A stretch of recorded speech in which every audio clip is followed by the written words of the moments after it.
Les aventures de Samuel Winston, cap sur l'Australie, chapitre 15.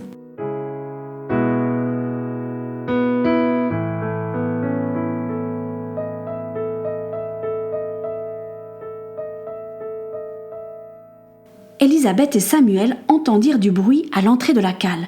Ils virent Blackburn, la tête basse, encadré par 2 marins, suivis par le maître charpentier. « Les enfants, levez-vous, le capitaine vous attend. » Ils ne comprenaient pas ce qui se passait, mais M. Robinson était déjà en train de monter les escaliers sans leur avoir donné plus d'explications. Samuel aida son ami à se relever. Ils avaient l'air de 2 épouvantails.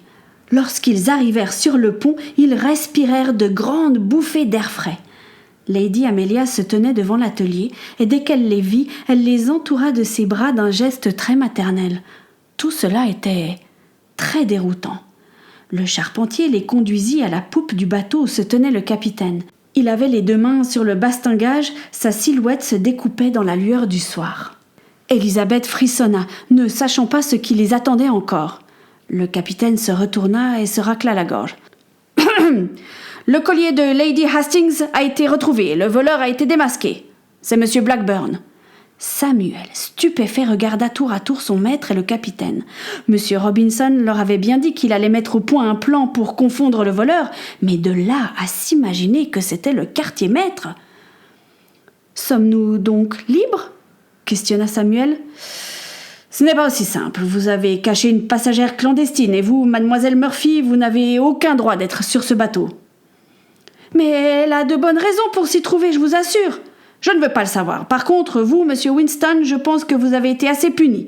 Vous pouvez réintégrer votre poste auprès de Monsieur Robinson. »« Qu'allez-vous faire d'Elizabeth ?» osa encore le garçon. « Je lui donne la permission de réintégrer la cale, et dès que nous arriverons au port, elle quittera le navire aussi vite que possible. Sinon, je la livrerai aux autorités australiennes. »« Si je peux suggérer quelque chose, mon capitaine ?» s'avança Noah Robinson. Blackburn est déjà aux arrêts dans la cale. Bien qu'il soit enchaîné, je crains pour la sécurité de mademoiselle Murphy. Nous ne savons pas de quoi cet homme est capable. Ne pensez-vous pas qu'elle puisse rester sur le pont ? Au fond de ce pont, derrière les cages, il y a un espace où elle pourrait rester. C'est assez éloigné de votre poste de commandement et je suis sûre que vous ne la rencontrerez pas. Elle saura se faire discrète. N'est-ce pas, Elisabeth ? Ah oui, vous saurez même pas que je suis là. Le capitaine réfléchit un instant. Vous avez résolu cette affaire, je vous dois une faveur. Soit, faisons comme ça, mais aucun écart ne sera toléré, c'est clair ? Oui, très clair. Profitez de vous laver ce soir, dit le capitaine en désignant Elizabeth et Samuel. Vous n'avez aucune allure et vous allez bientôt concurrencer les cochons. Dès que le capitaine eut le dos tourné, les 2 amis sautèrent dans les bras l'un de l'autre. « Merci, Monsieur Robinson, nous ne serons jamais assez reconnaissants de ce que vous avez fait pour nous, » commença Elizabeth. Tu peux remercier Samuel, qui a été très courageux. « Je vais aller chercher tes affaires dans la cale et les installer, » proposa Samuel.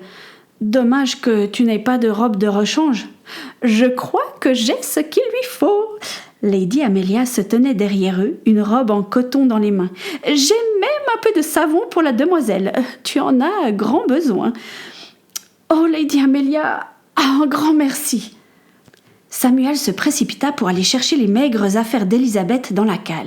Il n'en revenait pas de la tournure que cette situation avait prise. Il leva sa lanterne et se dirigea vers l'orpaillage. « Comme ça, t'es libre. » C'était Blackburn qui parlait d'une voix lasse.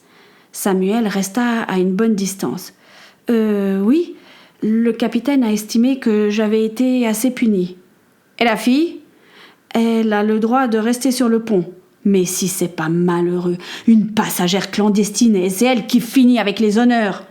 Vous avez volé le collier ? Exact, c'était pour la bonne cause. Moi et mon nouveau départ. Ça reste du vol. Et alors, ces gens riches ont déjà tout, ils n'ont pas besoin d'autant de biens. Alors j'estime que j'ai le droit d'en prélever une partie. Peut-être, mais vous avez fait du tort. Samuel se mit à rassembler les affaires d'Elizabeth dans sa cape en laine.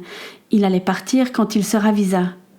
« Monsieur Blackburn, pourquoi vous êtes comme ça ?»« Comment ça, comme ça ?»« Aussi méchant. » L'officier eut un rire sinistre. Je suis rentré dans la marine quand j'avais ton âge. J'avais beaucoup d'illusions. Parcourir les mers pour la gloire de la couronne britannique. Commander un navire. Au lieu de ça, je ne suis que quartier-maître, larbin du capitaine. Personne n'a jamais reconnu ce que je valais. Il n'y a que l'argent qui compte et qui dicte qui on est. Ah, c'est bien triste de penser comme ça. Pfff, qui es-tu, gamin, pour m'apprendre quelque chose? Tu verras quand la vie t'apportera pas ce que tu souhaites. Ma vie, elle n'a pas été facile, mais maintenant, je sais que j'ai quelqu'un qui m'accompagne, quoi qu'il arrive. Ah ouais, qui? Dieu en personne, ricana Blackburn. Justement, lui-même, et vous devriez peut-être y réfléchir, ça vous aiderait. Personne ne peut m'aider. Laisse-moi tranquille maintenant. C'est bien dommage. Pendant ce temps, Elisabeth avait profité de se laver. Même si c'était à l'eau de mer, cela avait fait du bien à la jeune fille. Elle avait revêtu la robe de Lady Amelia et ressemblait maintenant à une belle jeune fille. Samuel la trouva rayonnante. La nuit était tombée et les étoiles scintillaient sur l'eau noire. Le capitaine avait rejoint ses quartiers. Aucune chance qu'il ne vienne sur le pont.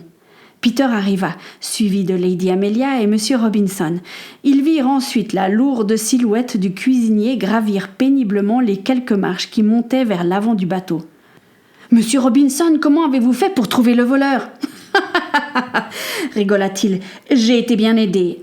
À vous deux, je peux bien le raconter. Il fallait créer une diversion pour que Peter puisse aller fouiller dans la cabine de Blackburn. » Alors nous avons laissé la porte de la cage de la chèvre ouverte. Il est vrai que le loquet était déjà un peu cassé. J'avais convenu avec Lady Amelia qu'elle ferait un peu exprès d'entrer en collision avec l'animal. Vous avez vu? Je trouve que je me suis évanouie avec panache. Vous avez des talents d'actrice certains. Alors pendant que Lady Amelia était évanouie, j'ai un peu obligé Blackburn à s'en occuper. Albert devait s'assurer que tout le monde reste sur le pont. Pendant ce temps, Peter a eu le temps et beaucoup de chance de trouver le coffret rempli de bijoux. Oh, ça n'a pas été facile, hein, mais il avait créé une petite niche dans le bois sous son lit que j'ai réussi à ouvrir grâce à un petit couteau, expliqua fièrement Peter. Et voilà. Oh, quelle aventure incroyable, s'exclama Samuel. Oh, je me suis tellement amusée, dit Amelia en battant des mains. Je recommence quand vous voulez. Oh non, je suis trop vieux pour ce genre de bêtises, soupira M. Smith. Je vais me coucher, les amis, je suis crevé. Et demain, debout à l'aube, il ne reste plus beaucoup de temps avant d'arriver en vue des côtes australiennes. Chacun retourna dans ses quartiers, sauf Samuel qui resta encore avec Elisabeth. Ils s'installèrent contre la barrière, les jambes pendant dans le vide. Le vent soulevait les cheveux mouillés de la jeune fille.